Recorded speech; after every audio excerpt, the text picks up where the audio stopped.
Hello everybody and welcome. In this video I am going to show you how to fix when one earbud isn't working on your Happy Plugs Joy.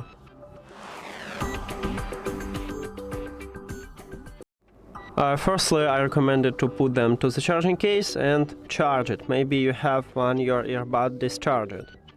Now, if it didn't help you, we need to perform a software set. To perform a software set, you need to put your earbuds to the charging case, then close the case, and right now at the Bluetooth we can see that it disconnected.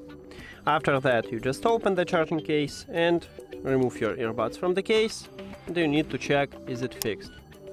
If it doesn't, we need to perform a factory reset. To perform a factory reset, we need to also put these earbuds to the charging case, but this time do not close the case.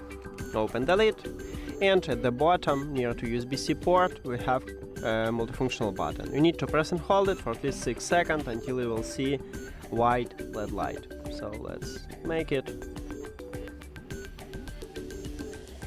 Here we go. Now you can release your finger. Now it starts blinking. Amazing.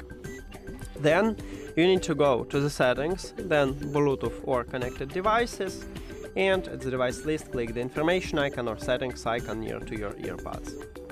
Then forget this device and forget device. Now if you have Android, click pair new device at the top. Not all Android phones have it, maybe you need to do the same as on iOS, just go back and return to the Bluetooth or turn off and turn on the Bluetooth. After factory reset, these earbuds enter to pairing mode automatically, so you need to only tap on them at the device list. And that's it. Thank you for watching this video. If you found it helpful, please consider subscribing to the channel and leave the like on the video. See you later!